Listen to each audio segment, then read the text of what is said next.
അയല വറക്കാൻ വേണ്ടിയിട്ട് പച്ച കുരുമുളകാണ്. പച്ചക്കുരുമുളക് കുറച്ചുണ്ട്, ഉള്ളിയുണ്ട്, വെളുത്തുള്ളിയുണ്ട്, കറിവേപ്പിലയുണ്ട്. പിന്നെ നമുക്ക് കുറച്ച് മുളക് പൊടി ചേർക്കാം. കുരുമുളക് നന്നായിട്ടുണ്ട്. പച്ചക്കുരുമുളകിൻ്റെ ആകുമ്പോൾ നല്ല ഒരു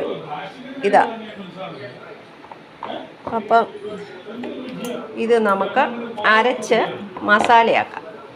ഫ്രഷായിട്ടുള്ള മീൻ അയല ഇന്ന് ഒരു കിലോയോളം കിട്ടിയേ. അപ്പം അതൊന്ന് വറക്കാം. ഇതുണ്ട് ഫ്രഷായിട്ടുണ്ടെങ്കിൽ എനിക്ക് ആ മീൻകാരൻ കൊണ്ട് തരത്തുള്ളൂ, അല്ലാത്ത ഒന്നും എനിക്ക് കൊണ്ട് തരത്തില്ല. അപ്പം ഞാനത് 1 കിലോയോളം മേടിച്ചിട്ടുണ്ട്. അപ്പോൾ കുറച്ചെടുത്ത് വറക്കാനും കുറച്ച് കറി വെക്കാനും. അപ്പം അതിന് വേണ്ടി ഞാൻ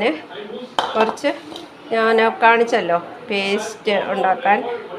പിന്നെ പച്ചക്കുരുമുളക്, മുളക് പൊടി, ഇച്ചിരി ഉണക്ക കുരുമുളക്, വെളുത്തുള്ളി, ഇത്രയും സാധനം ചേർത്തിട്ടുണ്ട്. മഞ്ഞൾപ്പൊടി. അപ്പം അതിൻ്റെ കൂടെ നമുക്ക് കുറച്ച് നാരങ്ങാനീരും കൂടെ ചേർക്കാം.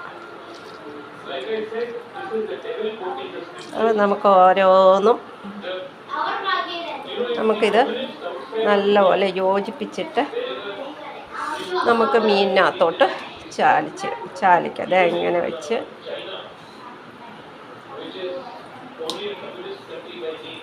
ആദ്യം കുറച്ച് പിടിക്കാൻ വേണ്ടി നമ്മൾ കുറേ വരഞ്ഞ് വെക്കണം. വരയുമ്പോൾ നമുക്ക് അതിനാ ദശയിലും ആ മാംസത്തിലും ഒക്കെ അങ്ങ് ചേരും അല്ലേ. അപ്പം അത് നല്ലൊരു ഇതാണ്.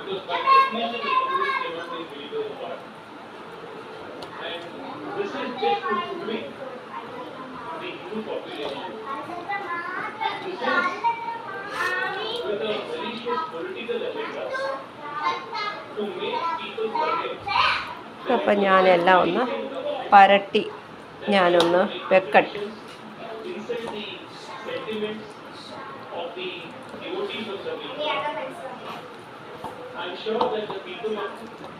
കുരുമുളകിൻ്റെ നല്ല ഒരു ടേസ്റ്റ് വരുവേ. നമ്മൾ കുരുമുളകൊക്കെ പരട്ടി നമ്മൾ ഇതാക്കാമെങ്കിൽ നമുക്കിപ്പോൾ ജലദോഷമൊക്കെ ഉണ്ടെങ്കിൽ ഇതൊക്കെ മാറി കിട്ടിക്കോളും. പറഞ്ഞു വന്നതാണ്. എനിക്കാണെങ്കിൽ പനിയൊക്കെ ആയിട്ടൊക്കെ ഇരിക്കുമായിരുന്നു. ഇപ്പം കുറവുണ്ട്. ഇപ്പം മീൻ വായിക്കൊരു രുചിയില്ല. അപ്പം മീൻ മേടിക്കുന്നതല്ലായിരുന്നു. പിന്നെ അയാൾ വീട്ടിൽ കൊണ്ട് തരുന്നവനായതുകൊണ്ട് അന്നേരം മേടിച്ചോ, ഫ്രഷ് അല്ലാത്ത ഒന്നും കൊണ്ട് തരത്തില്ല. അങ്ങനെ മേടിച്ചതാണ്. അല്ല, ഞങ്ങളെ പറ്റിക്കുന്ന ആളല്ല. ഞങ്ങളുടെ പഴയ മീൻകാരനാണ്. വെളിയിൽ നിന്നൊക്കെ മേടിച്ച് കഴിഞ്ഞാൽ ഞങ്ങൾക്ക് അപ്പോഴേ അറിയാം അത് വിഷമുള്ളതാണ്. കണ്ടാലേ അറിയാം. ചില മീൻ കാണുമ്പോൾ വെട്ടുമ്പോഴേ അറിയാം അതിൻ്റെ ഒരു മണം. ഭയങ്കര കുത്തല വിഷത്തിൻ്റെ ഒരു കുത്തല. മീൻ വെട്ടുമ്പോൾ കഴുകുമ്പോഴും പൂച്ച പോലും ചത്തുപോകും അതൊക്കെ കഴിച്ചാൽ. അപ്പം എല്ലാം പരട്ടി ഞാനിത് കട്ട് ചെയ്യുന്നത്. അപ്പോൾ എല്ലാം എന്നെ പരട്ടി ഇനി ഞാൻ ഇതായിട്ട് വെച്ചിരിക്കുകയാണ്. ഇനിയും വറക്കാൻ നേരം എടുക്കും. Okay, by.